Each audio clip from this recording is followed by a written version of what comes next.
So one thing I've been wanting to do for a while is treat my dirt jumper, this bike, kind of like my BMX bike. As much as I love the BMX, it's just small and I frequently have issues. So one of the reasons I don't use my dirt jumper as a BMX is I can't do hang fives on it or any back peg tricks, etc. So I've been doing some research, and people have like custom made some axles and stuff like that to be able to get a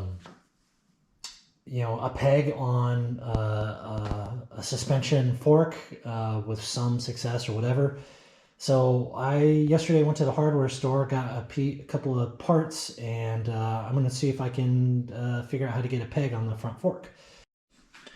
So I pulled off the end cap of the fork, and this is what kind of holds the axle into place.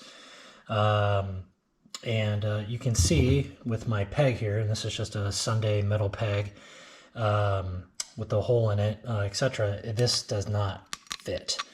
I thought about drilling this out, but then it's probably going to weaken it so much, and this is really hard steel, so I don't think it will actually work. So let me get the other axle pieces out and show you kind of what I have in planned. All right, so here's the through axle let me get the wheel. I don't know if you can even see this. Let me tilt it up. So this is the wheel, and then the axle just kind of slides in like that, and everything, the fork holds it on, etc. So that's why it's called the through axle. So this is the piece that I looked at getting different axles, etc. This is a 20 mil axle. And I was like, well, I need to be able to get threads on the outside so the peg can kind of sit like that. So went to the hardware store and I got a 1/2 inch carriage bolt. I'm assuming you could probably just use full rod, but I like the carriage bolt because I had the part at the end. And my idea was, or is, to take this off so it's totally a through axle, like so. Yep. And then I would just feed this through, and then I got a nut for the 1/2 inch bolt. I'd put it on I guess I should put the peg on first. The peg would go on, and then the nut would screw in like that, and then it would set like that. So that's my plan, so let's give it a try. Alright, so first is I'm going to put on the wheel and put the axle in. Slides in like so. And then I need to figure out which side the peg goes on. I'm left foot forward, so my left foot's going to be on the peg, which is this side. So I want the carriage bolt to go in here and see if it fits. Actually, that fits really nice. So I'm going to take my axle. And one thing I noticed is that the fork isn't exactly flush. It does kind of curve, etc. So I'm going to leverage on the Sunday peg. It's got these removable screw to kind of slit in where the dropouts are, but I don't have any on this bike. And this will help kind of balance and make it more flush. So that's my plan, at least. All right, so I get turn the bike around, got the carriage bolt here, get that slid on, and got my 19 millimeter socket for this nut. Ideally, and I'll probably get a different one, you would get the nut that has kind of that built-in washer, so it could just sit right at the top of your socket, but mine just kind of drops all the way down. Still, hopefully it'll work. So, put that in. Hopefully this will thread.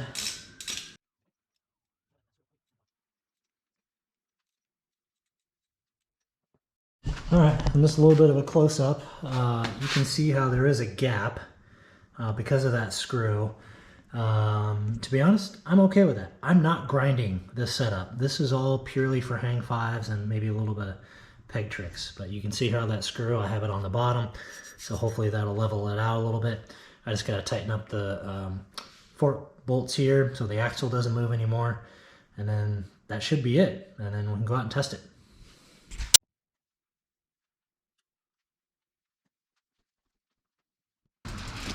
Alright, well, it'll start raining again. Well, the first trick is to figure out how to bail. So I measured the bars, and these are about the same width as my BMX bike. I think they're like 740, 720 millimeters. But yeah, the peg is much higher, the seat is closer, so I'm not sure how this is going to work, so we'll see how it goes.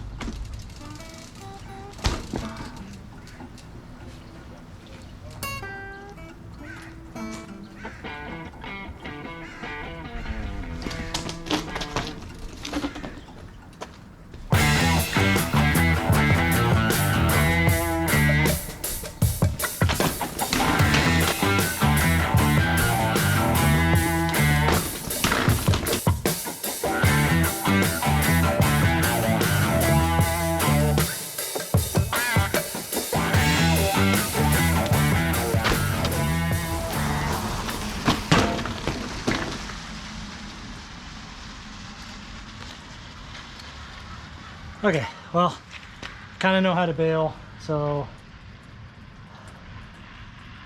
yeah, now I want to go try it somewhere. So it stopped raining for now, so maybe we'll go down to Hathaway and see if there's some quiet spot of road we can try. All right, well, before I came down to Hathaway here, one thing I did do is put a back peg on, just so I can do, what is that called, rocket one-legged manual, just to kind of see how things are working. And yeah, it seems good. I don't really like the peg on the back because when I flip over, it feels like a big metal spear heading my way, but you know, I'll live with it today. So yeah, I'm gonna set this up and on this kind of quiet little side road, whatever, that nobody drives on, and see if I can do some hang fives. So here we go.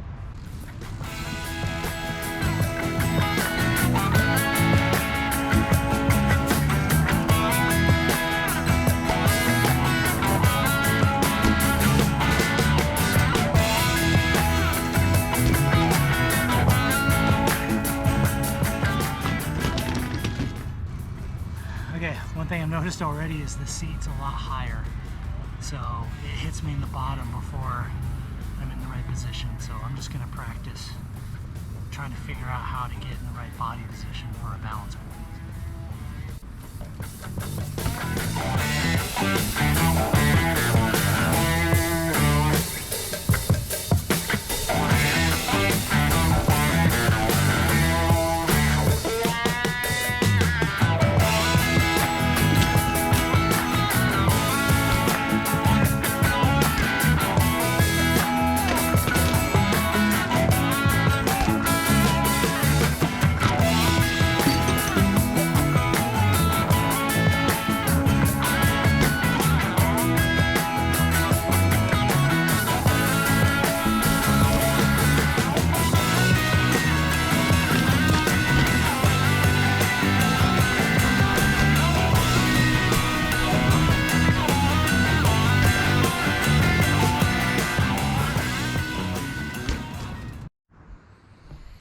Okay,